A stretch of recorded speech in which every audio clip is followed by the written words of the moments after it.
Capital culinarian range oven won't heat and one burner won't light. So today we're going to cover some easy ways to get this very awesome and expensive range working again. First we're going to do the oven. So we've got it unplugged. We're going to open the oven door and we're going to pull out these racks. The way you pull them out, you pull them towards you and then you grab the ends and you fold them in. It's pretty cool. They hinge in and you can get the racks out. And we're going to lift up this heat deflector, lift it straight up and pull it off. And we're just going to be replacing the bake igniter. This is on the 60-inch Capital range, and this is the left side oven. We're going to take off the doors. We're going to pull back on these little latches toward us on both sides and then lift the door to about 20 degrees. And then once we do that, it's almost closed. We can lift it up and off of the hinges. We'll set that down. Now we've already removed the burner tube in the back by removing 2 Phillips head screws. And now we're going to be taking off this part by loosening the brass nut that's bringing gas to the orifice or jet that brings gas into the burner tube. So we're turning that lefty-loosey, loosening that up. Get that off. We've already removed 2 Phillips head screws that are holding this igniter bracket in place. So we've removed the burner tube already, and we've also removed the 2 Phillips head screws that are holding the bracket in place.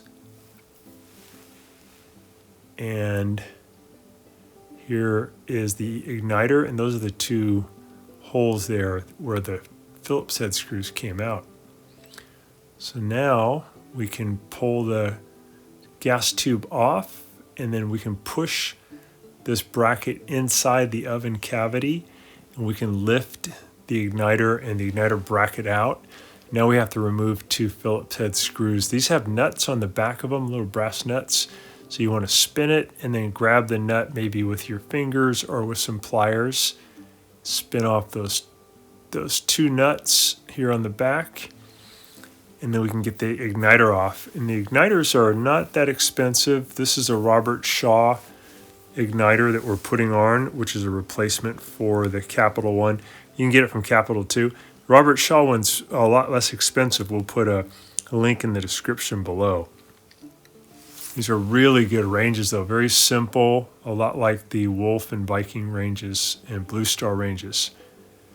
So we're getting that second machine screw and nut off, and now we can remove the igniter off of its bracket. Here's the Robert Shaw one. It comes with the igniter and with the wires, but not the terminals. We have to take those off of the old igniter and splice them onto the new one, which is really easy. It comes with ceramic wire nuts, which makes it really easy to do. So we can see it's an exact copy. If you ever ran into one where the bracket wasn't the same, the metal bracket, you could bend the bracket outwardly and then release the ceramic igniter inside. And you could slide that brand new igniter, you could just bend this out. You could slide that brand new igniter into the old metal bracket and then pinch it shut. It'll work just as good. This one happened to be the exact same bracket though, so it made it easy. So you're going to put those screws back in, we'll put the nut behind it, and then we'll tighten those up. These go out probably about every 5 to 6 years, depends how much you use the oven for baking. But they work really good. When they stop working and they get a little bit tired, the oven won't reach its correct temperature, or it'll take a long time for it to get up to temperature. Sometimes you might even have a small explosion because it'll let in a little gas and ignite it late. Nothing gets hurt, but sometimes the oven door will pop open. So if you ever have those symptoms, you can replace this really quick and easy. So we're going to hold on to that nut with our pliers and we'll tighten that up, get the second one tightened up. And I'm just sitting down on the kitchen floor. It's easy to do. I'm spliced on the new igniter onto the old wires. And I'm going to feed the wires through this hole in the cavity.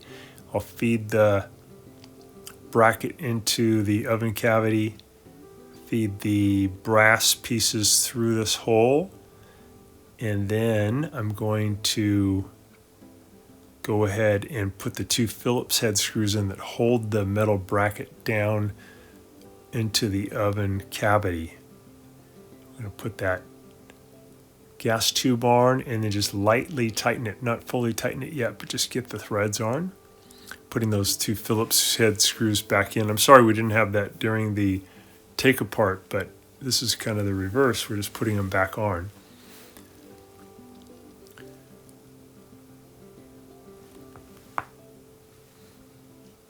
Go ahead and tighten those up.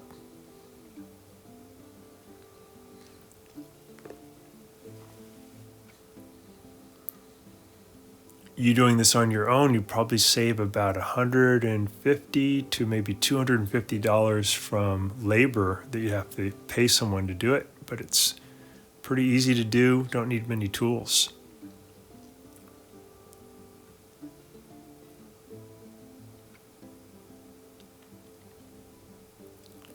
So we're tightening that second Phillips head screw that's holding the igniter in position.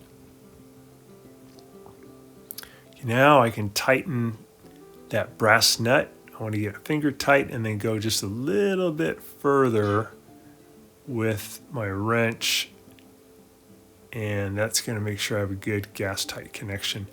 Now I'm hooking up the incoming power to the igniter, and then the other one goes right onto the safety valve terminal. You can see it just plugs right in to the safety valve. I'm going to tuck away these wires, get them out of the way.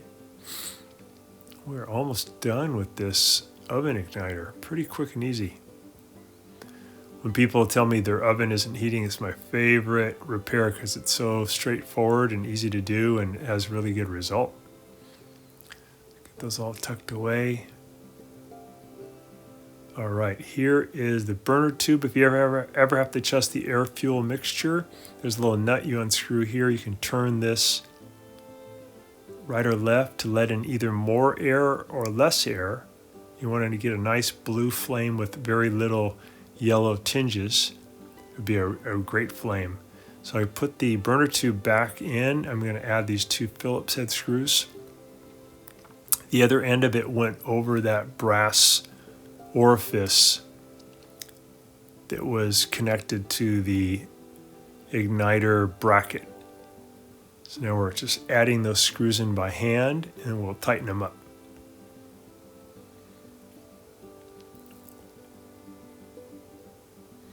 Here's the Phillips head screwdriver. Really like my Milwaukee power driver. I've been using that for about 6 years. It's so good. It's so tough. All right, now we can turn on the oven for the left side. You can see there's a lot of burner knobs. This is an 8 burner 60-inch capital range. This is an awesome range. I gotta go. That's the wrong one. I gotta go over here to my left a little further. Activate the left oven, the smaller oven. There we go. So I'm going to set it for 350. And we'll just look at this glow igniter. It should start to glow pretty quick. And usually within about 60 seconds, it should let gas in. It should be hot enough to let gas in. It acts like a match. It lights the gas. You can see it's like white hot.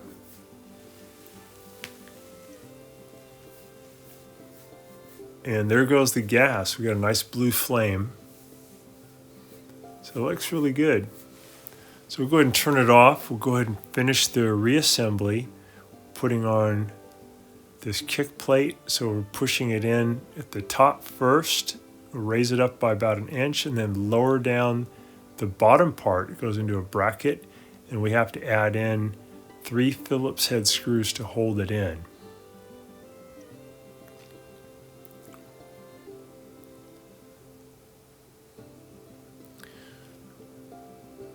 Tighten that one. There's one in the middle.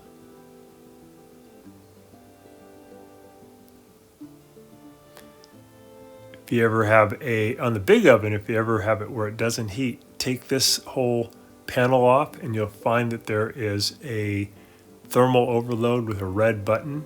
If you press that button, you'll probably get your heat back. It probably got too hot, maybe during self-clean. So that's an easy one. You can just take this same panel off and there'll be a little red button you can press. Just getting those tight. Okay, now we're going to put the heat deflector back in. Just sits there by gravity. Just get it in position. All right, here's the racks. They're going to go in, and then you fold them out, and the wheels go right into the slots. It's pretty slick. Then push them in. So you get them in part way, and then you fold the wheels outwardly. They lock in, and you just push it in. It's clever design. Now we'll do the door. You're going to lift it up. You're going to set those forks into the oven and set it down 90 degrees, and then push these brackets back in. They fold in toward the oven, and then you should be able to close the door easily. We're also looking at one of the burners here. It's been given trouble. It's the one they use more often than the others. It's on the front near the left. It's very common. This one's used a lot. So we're taking these pieces off, taking the drip trays out. We got the grates off. You don't have to take them all off. We're just going to clean them anyway, but I'm just trying to get to the ones on the left here. They're the ones of concern.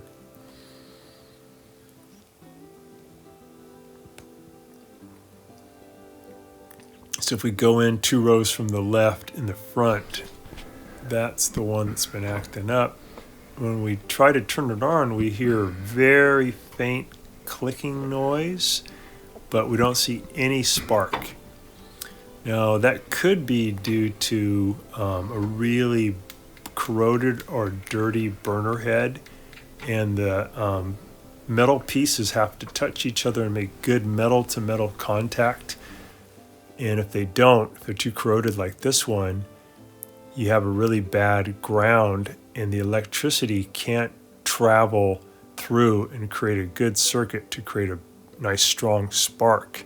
So sometimes just cleaning this stuff up, getting rid of the grease that's built up, getting rid of the corrosion will do the trick. Other times it could be a broken igniter that's causing the problem. But we're going to assume first that it just needs to be cleaned to create a better ground connection. So we're using some electrical cleaner to cut through some of the grease that's built up on this metal plate. And then we're cleaning the bottom of the burner where that makes contact with that metal plate. This is all part of just trying to get a better ground. The power is coming through the orange wire that's coming into the igniter. But there's another side of the circuit, and that's the ground connection, and that's produced by the metal parts. So the bottom of the igniter touching this metal plate. So if the metal plate's really clean and the bottom of the burner's clean, and then the next part, the burner head that touches the burner itself is clean, then you have really good metal to metal ground connections. So that's one of the first things to try if you have a weak spark or maybe even no spark. I've been using a wire brush. I get these at the dollar store. You get like, I think 2 or 3 for $1. And then some electrical cleaner. You can get this from Home Depot in the electrical section. I'm using that to clean the igniter itself.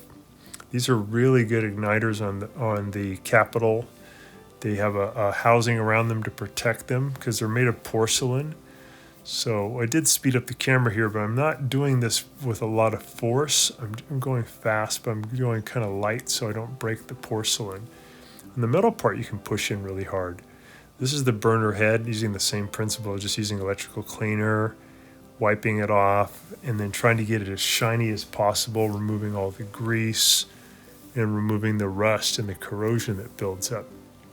So the burners that get used a lot do end up with the most ground problem because they get the most grease on them, and also the hot cold produces water, which can cause them to have rust or corrosion. And those are all the enemies of a good electrical circuit. So you get kind of a weak ground and you can get weak ignition. Turned out with this particular one that these steps didn't help. This often does work. You should try this first. But in our case, the spark module that creates the spark was just worn out. It was just used so often that it needed to be replaced. On some ovens or some ranges, they have one spark module that brings spark to all the different burners, but on this one, each burner has its own little spark module. We'll put a link in the description below if you need to get a spark module for your capital range too. So I'm going to try this now. I got the burner head, putting it on the nice clean burner. Everything's super clean, the igniter's clean. But when I try it, same thing, just a really faint sound, no spark at all. So makes me think that, well, it's not the ground problem. And it's starting to look like that spark module. One other thing you could do is to switch things around. Here's what the little individual spark module looks like. It has two wires coming in, a line and a neutral to bring power, and then the little orange wire going out to the igniter.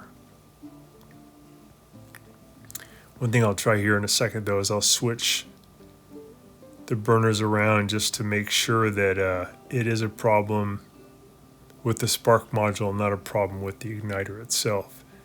So you can take some of the parts off of one of the other burners. I'm going to pull this orange wire out of that burner, and I'll go ahead and take this burner, the suspicious one, I'll take its wire out and I'll shift it over to that back position because that back position was working. I have to pull this wire out. Sometimes these wires have trouble coming out. You can use a pair of pliers though, would make it easier. You got some needle in those pliers. So now I'll take that burner that was giving me trouble and I'll hook it up to this back wire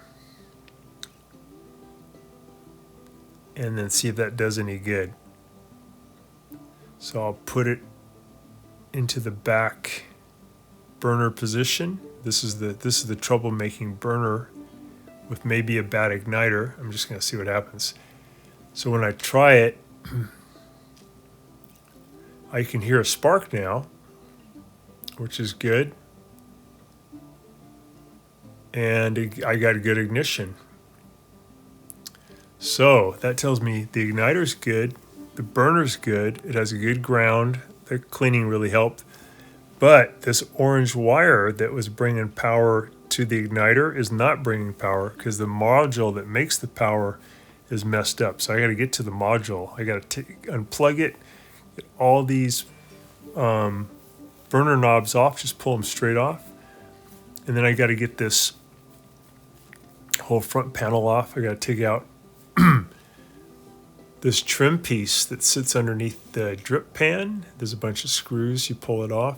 And then I got to get to this Torx 15 screw here. There's two of them underneath the little metal box that holds the burner knobs. I'm using a Torx 15 bit, and there's two long machine screws here on the right and on the left, right and left corners, one for each corner. Once you get those out, you can pull that whole box out away from the oven at the bottom, and then it'll come out at about 45 degrees, and then the upper lip will come out, and then you can get that whole box out by about 2 inches away where you can get to the parts behind it. So now I'm going to do that same screw here on the left side. So it's about an inch long machine screw. You zip it out.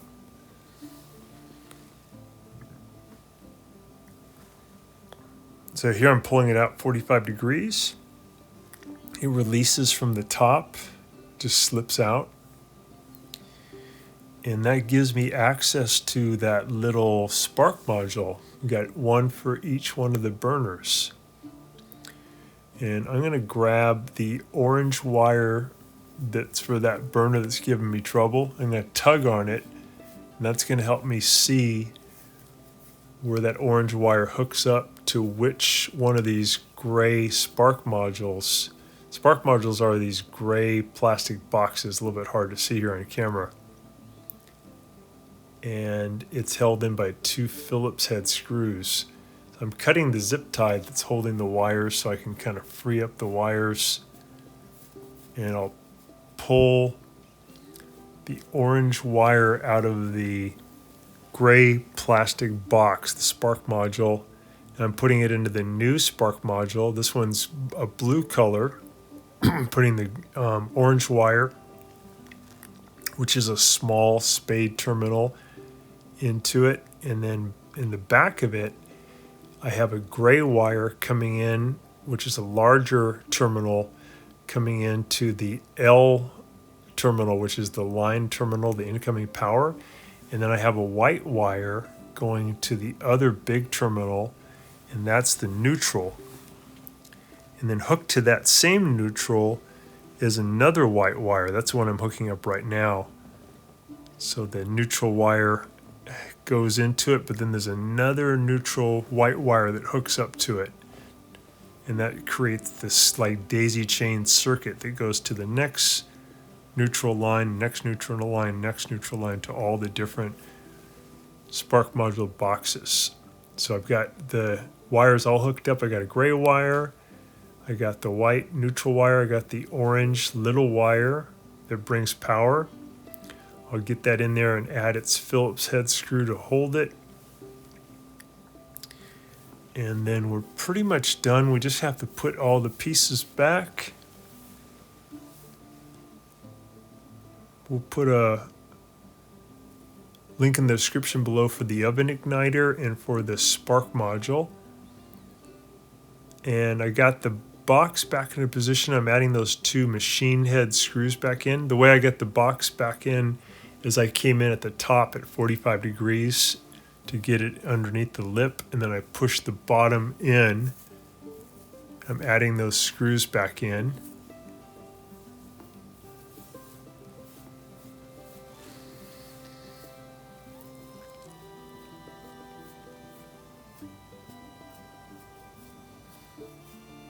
So here's that big machine screw on the right side. Let's line it up.